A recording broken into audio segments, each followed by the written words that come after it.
At the raw edge of the Atlantic, a remote beacon on a tiny island stands vigil over an endless collision of wind and wave.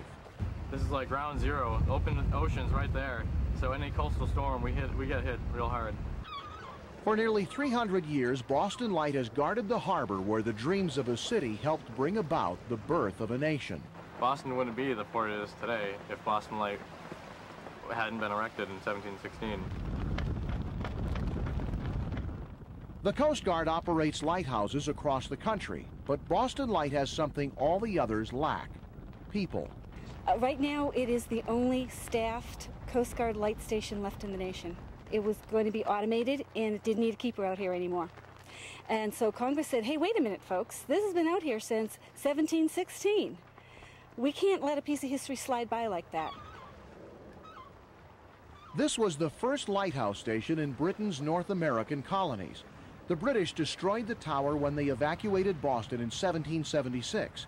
Since it was rebuilt, Boston Light has had a continuous history of people living on the island to keep the light on. As you go back in the history, they used to call it keepers.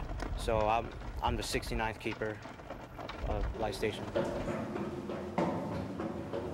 Every day, technicians climb the 76 steps to the lantern room to polish the most expensive item on the island. On a clear night, you can see the beam up to 27 miles away.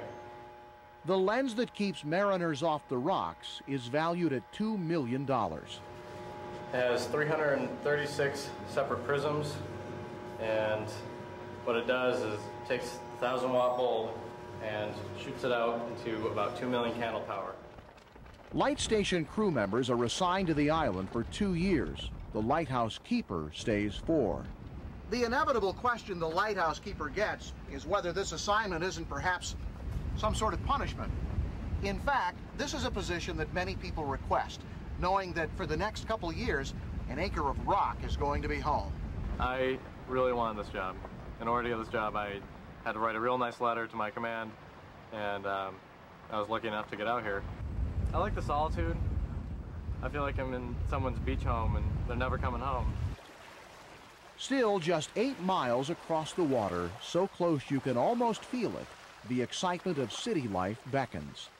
On Friday or Saturday night, I look over at Boston. I know all my buddies are going out, and I'm stuck here. Once, lighthouse keepers had their families living on the island with them. Today, the 3 people working here are alone, unless you count Sam. He has been called the senior officer out here. I believe the keeper back in 96, Scott Stanton brought him out. And he's made his home here. He's a happy dog. Recently, the lighthouse keepers have started to get some company. This is part of the Boston Harbor Islands National Park, and on weekends, tourists can visit the island. I think there's an incredible sense of history associated with lighthouses. I think some people see it as a sign of coming home, home in the harbor, safety, the guiding light. In the daily chores at Boston Light, there is the fulfillment of doing things the way they've been done for centuries, maintaining a link with the distant past.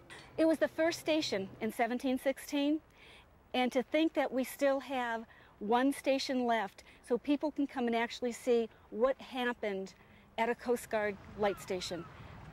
It brings history to life. It's a living museum.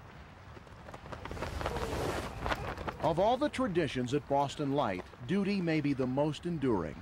The duty to protect those on the water and the duty to preserve a piece of our heritage. Besides the maintenance and the upkeep and the work we do here, historical value is amazing. I mean, we're the first and last manned lighthouse in the country, and I think the Coast Guard wants to keep it that way.